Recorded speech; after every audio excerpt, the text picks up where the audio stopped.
नंदिनी जी जैसलमेर से। राधे राधे महाराज जी। गुरुदेव भगवान, एक शिष्य अपने गुरुदेव को कैसे प्रसन्न कर सकता है ताकि गुरुदेव की विशेष कृपा उस शिष्य पर? उनकी आज्ञा का पालन, बस एकमात्र उनकी आज्ञा का पालन। बस गुरु आज्ञा समन सुसाहिब सेवा, गुरु आज्ञा पर रहे, उनके द्वारा बताए हुए नाम और मंत्र को उन्हीं का स्वरूप समझकर खूब जपे, और उनकी आज्ञा से जो ठाकुर सेवा, जो वाणी पाठ जैसी दिनचर्या, उस दिनचर्या में रहे तो गुरु कृपा वर्ण कर लेगी। आपको बताने की जरूरत नहीं है, आप खुद अनुभव करेंगे कि गुरु कृपा आपके ऊपर बरस रही है। बस आज्ञा का पालन, आज्ञा समन सुसाहिब सेवा। आज्ञा का यदि पालन नहीं है तो फिर ठीक नहीं है, आज्ञा का पालन करें। सुरभि जी, राधे राधे महाराज जी। महाराज जी, मैं पिछले 13 वर्षों से डिप्रेशन की दवा ले रही हूँ और मुझे ये पता चल गया है कि ये जीवन केवल भगवत प्राप्ति के लिए है। मैं नाम जप आपकी कृपा से करना शुरू किया है महाराज जी। मैं निकलना चाहती हूँ इससे बाहर महाराज जी, और जल्दी। हाँ, नाम जप कीजिए, पाप नष्ट होंगे, डिप्रेशन खत्म हो जाएगा। पाप का फल होता है निगेटिव चिंतन, निगेटिव चिंतन का परिणाम होता है ओवर थिंकिंग करते हुए डिप्रेशन में पहुंच जाना। पाप का फल होता है निगेटिव, पक्का समझ लीजिए। आज पाप बढ़ रहा है इसलिए ज्यादातर लोग डिप्रेशन में जा रहे हैं।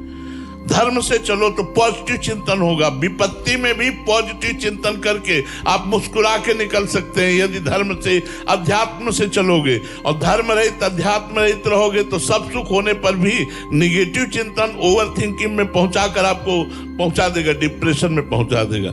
हम कह रहे हैं नाम जप करो, भगवान की लीला कथा सुनो और थोड़े दिन चलो ऐसे, पर दवा का सहारा लेते रहो, और जहां पाप नष्ट हुए तो आप देखोगे आपको जरूरत नहीं पड़ेगी। समय से नींद आ जाएगी, समय से भूख लगेगा, हमारा चिंतन अच्छा रहेगा। चिंतन ही सारा सुख है। अगर चिंतन गलत है तो वो हमें दुख देगा, चिंतन सही है तो हमें सुख देगा। चिंतन सुधारो और कोई डिप्रेशन नहीं होता। चिंतन निगेटिव बढ़ जाना ही डिप्रेशन है। वो निगेटिव इसलिए क्योंकि भगवत चिंतन नहीं हो रहा है, भगवान का नाम जप नहीं हो रहा, भगवत आराधना नहीं हो रही। नहीं तो बड़े से बड़े दुख को पॉजिटिव चिंतन से निपटाया जा सकता है। अगर पॉजिटिव चिंतन हो तो बड़े से बड़े दुख में हंस के निकला जा सकता है।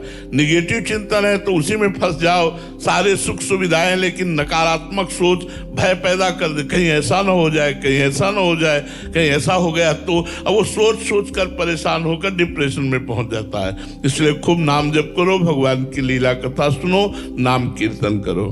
सार्थक जी, अनूप शहर से।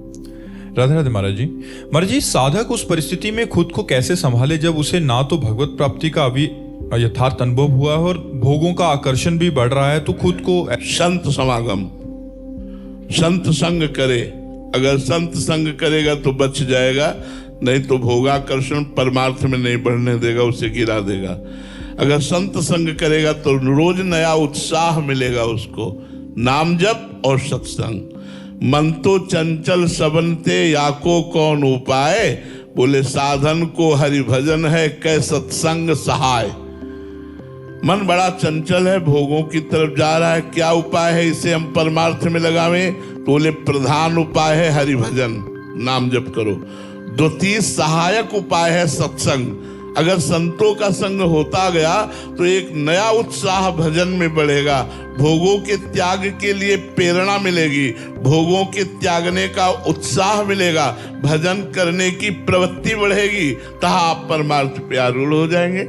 सत्संग जरूरी है। आजकल तो बहुत सुविधा है, मोबाइल में सत्संग सुन लीजिए, आप चलते फिरते उठते बैठते कहीं भी आप सत्संग सुन लीजिए, किसी भी संत का सुन लीजिए। अब तो बहुत से महापुरुषों के वचन डाले जाते हैं, जिनमें आपकी रुचि हो, श्रद्धा हो, उन संतों के प्रवचन सुनते रहिए, निश्चित आपका मन उत्साहित होकर भजन में लग जाएगा। मयंक जी, फिरोजपुर से। राधे राधे महाराज जी। महाराज जी, आपके श्रीमुख से सुना है कि गृहस्थ में रहते हुए भी निरंतर नाम जप और धर्म पूर्वक जीवन जीकर भगवत प्राप्ति हो सकती है। महाराज जी, मैंने आपके जीवन के बारे में भी सुना है कि आपका जीवन अत्यंत कठिन रहा है, भिक्षा से जीवन यापन और कठोर तपस्या रही है, जबकि आप चाहते तो गृहस्थ में रहकर भी भजन कर सकते। तो मेरा जिज्ञासा है कि जब गृहस्थ में रहकर ही भजन संभव है तो अनेक संतजन संन्यास मार्ग क्यों अपनाते हैं और इतना कष्टपूर्ण जीवन क्यों जीते हैं? हाँ, क्योंकि गृहस्थ में रहकर आप स्वयं भगवत प्राप्ति कर सकते हैं, लेकिन दूसरों को कराने की सामर्थ्य आप में नहीं है। और विरक्त में रह करके लोक के लोक को भगवत प्राप्ति कराने की सामर्थ्य है। एक दो व्यक्ति की नहीं, एक दो व्यक्ति की नहीं, मम भक्ति युक्तो भुवनम पुनातो, लोक के लोक को, पूरे भारत को भगवत प्राप्ति कराने की सामर्थ्य होती है। उनकी शरण में आ जाए, उनकी आज्ञा का पालन करे तो निश्चित भगवत प्राप्ति हो जाएगी। तो इतना कसा जाता है जो संत को, वो इसलिए लोक कल्याण के लिए, लोक मंगल के लिए कसा जाता है कि मेरा भक्त बन करके हजारों को भक्ति प्रदान करेगा, हजारों को भगवत प्राप्ति कराएगा, इसलिए कसा जाता है। नहीं, भगवत प्राप्ति तो बहुत सहज है। जो एक भगवत प्राप्ति बहुत कठिन है ऐसा रख दिया गया है, ऐसा नहीं है। भगवत प्राप्ति बहुत सहज है। आप अपने घर में जो काम करते हैं, किसानी, व्यापार, नौकरी, उस कर्म को अच्छा कीजिए, बेईमानी मत कीजिए, घूसखोरी मत कीजिए, अधर्म मत कीजिए, कोई भी कपट मत कीजिए, ईमानदारी से अपने कर्तव्य का पालन कीजिए और राधा राधा नाम जप कीजिए। और जो भोजन है वो भगवान को अर्पित करके पाइए।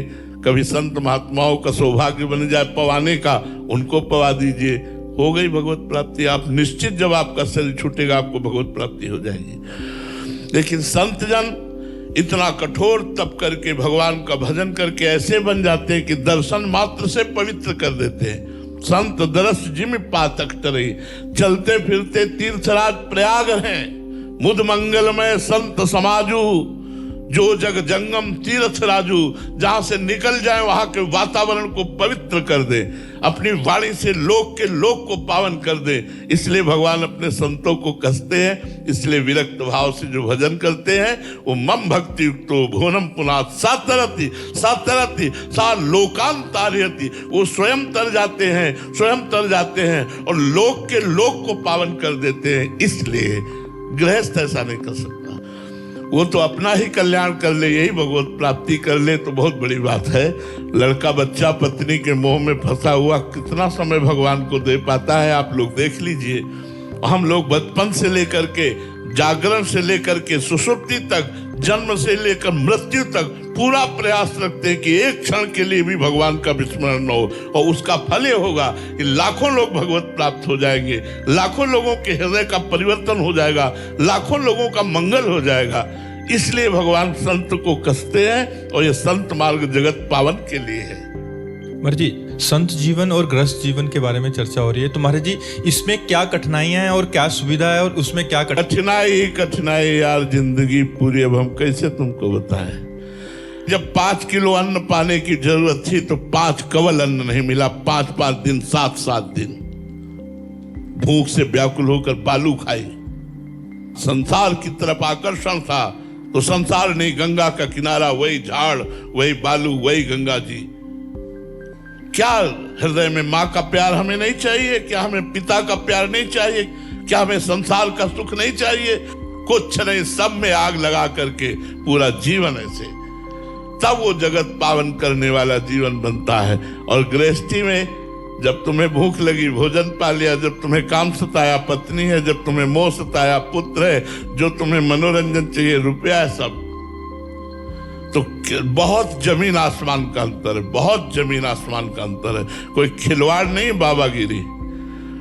जो संत मार्ग वो खिलवाड़ नहीं। हाँ, बैलेंस बना के चले वो बात अलग की बात है, लेकिन अगर असलियत में संत मार्ग में चले तो खाड़ की धार पर चलने की बात कही। भूख से व्याकुल होकर बालू खाइए, बालू, तब एक संत का मर जाओगे, तुम्हारी आंतें कट जाएंगी अगर ऐसे रहोगे। संसार से नहीं मिलना, किसी के घर मांगने नहीं जाना, मुझे गांव में नहीं घुसना, बस एकांत गंगा का किनारा 20 वर्ष। तो संत जीवन बनाने के लिए अपने को तपाना होता है, कसना होता है, झोंकना होता है कष्टों में। आज जब हमारे खाने की व्यवस्था है तो भोजन करने लायक नहीं रहे, किडनी फेल हो गई। जब खाने लायक थे तो भोजन नहीं था। भगवान की लीला देखो। आज जब सब सुविधा है, पानी भी छक के पीना हमारे लिए अलाउ नहीं है, डायलिसिस शरीर को पानी भी एक लिमिट से मिलता है, भोजन की तो बात जाने दो। तुम्हारे जी आपको लगता नहीं पूरा जीवन कष्ट में ही व्यतीत हो गया? अरे हमारा पूरा जीवन जिस आनंद में व्यतीत हुआ ब्रह्मा को भी नहीं मिला। ब्रह्मा को ब्रह्म पद में भी आनंद नहीं मिला होगा जो आनंद हमें मिला। ये तो बाहरी कष्ट है, माया जनित। प्रभु ने मुझे जो आनंद दिया वो ब्रह्मा को भी आनंद नहीं, क्योंकि ब्रह्मा को भी चिंता है सृष्टि की, मुझे पाई भर चिंता नहीं थी। चाह मिटी चिंता मिटी, मन हुआ बेपरवाह, जिनको कछु न चाहिए वो साहन के साह। महाराज जी अंदर का आनंद क्या होता है महाराज जी? एक गुलाब जामुन तुम्हें खवावे, पूछे कैसा लगा, बोले मीठा लगा। कितना मीठा लगा? बहुत मीठा लगा। इसके बाद कितना बहुत मीठा लगा? तो कहोगे खा के देख लो, तो अब शिष्य बने हो, भजन करो, अंदर जा जाओगे। अंदर के आनंद को शब्दों में व्यक्त नहीं किया जा सकता। आप कर सकते हैं कोई, आप ये कह सकते हैं बहुत अच्छा लग रहा है, बहुत आनंद है, लेकिन कैसा है? अब आप बोलो तो आप कहोगे ऐसा अनुभव करके देख लो, ये तो अनुभव का है। अनुभव गम में भजे जे संता, इसको बताए नहीं। आपसे सच्ची कहता हूं 24 घंटे में आनंद में मस्त रहता हूं। इतना आनंद स्वस्थ शरीर को भी नहीं होगा जितना आनंद मुझे है। ये मुझे शरणागति का, भगवान की चरण शरण का प्रताप है, नहीं तो कुछ नहीं है। मनुष्य जीवन में हमारे पास कुछ नहीं है भगवान के सिवा। उन्हीं भगवान का ये प्रताप उदय हुआ है। श्री राधा वल्लभ लाल की।